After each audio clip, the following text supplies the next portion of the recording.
बाबा, मेरे पति को बचा लीजिए बाबा, मेरी मदद कीजिए। अब वो पहले जैसे इंसान नहीं रहे बाबा, आप मेरी मदद कीजिए। तेरे पति को कर्ण पिशाचिनी ने अपने वश में कर लिया है। यह बेहद खतरनाक है। वह उसे पूरी तरह से अपना गुलाम बना लेगी। कर्ण पिशाचिनी? ये कौन है बाबा? मैं नहीं जानती। यह एक भयंकर आत्मा है जो वासना और अहंकार के माध्यम से इंसानों को अपना गुलाम बनाती है। अगर जल्दी कुछ नहीं किया गया तो वह तेरे पति की आत्मा को पूरी तरह नष्ट कर देगी।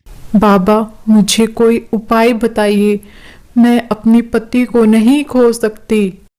मैं अपने पति को बचाने के लिए कुछ भी करूंगी, बस आप मुझे उपाय बताइए।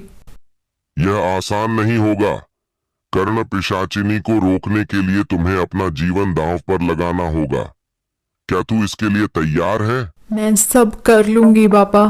जब तू यह मंत्र पढ़ेगी तो कर्ण पिशाचिनी बहुत क्रोधित होगी।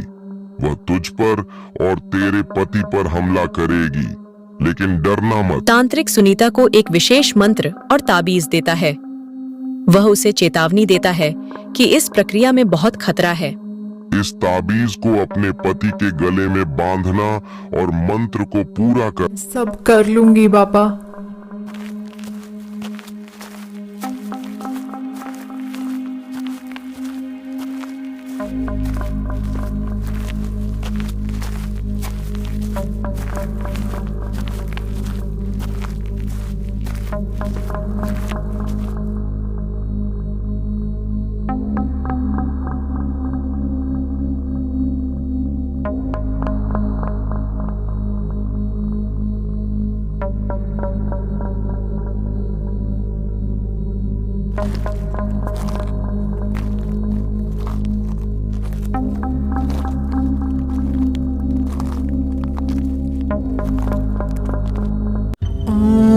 कालरात्रि दैत्यनाशिनी नमः।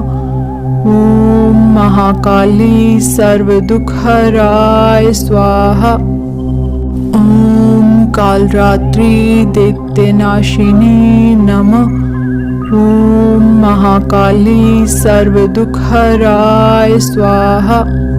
मंत्र के शब्दों के साथ ही कमरे में अचानक ठंडी हवा का झोंका आता है। एक भयावह चीख गूंजती है।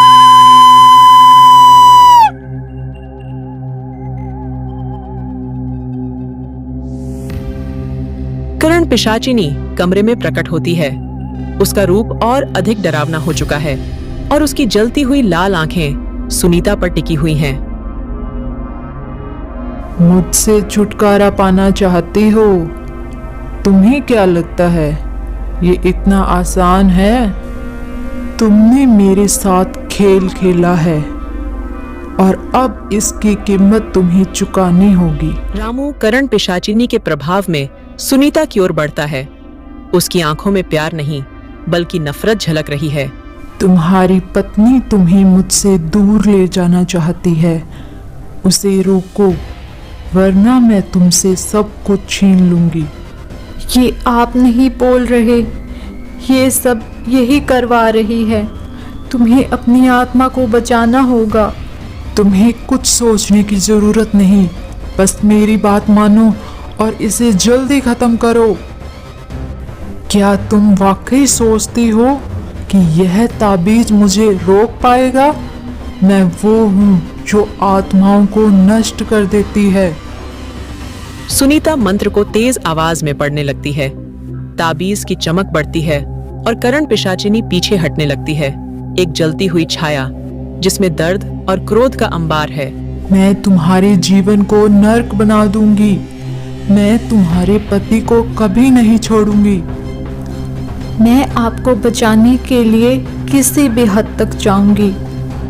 रामू बीच में खड़ा है, जैसे दो ताकतों के बीच फंसा हो।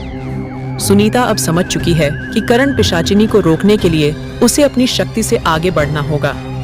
वह तांत्रिक का दिया अंतिम उपाय याद करती है। अपने खून से ताबीज को सुनीता अपने हाथ को काटती है और खून की कुछ बूंदें ताबीज पर गिराती है। ताबीज अचानक तेज रोशनी में बदल जाता है। करण पिशाचिनी दर्द से चीखती है। तुमने बहुत बड़ी गलती कर दी सुनीता।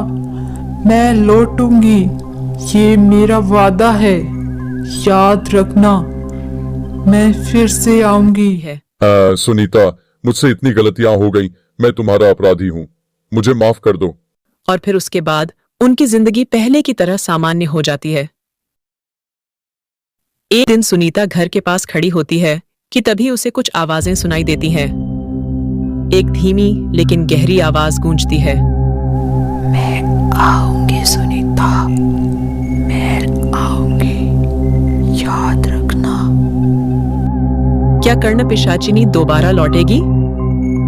जानने के लिए हमारे चैनल को सब्सक्राइब करना न भूलें।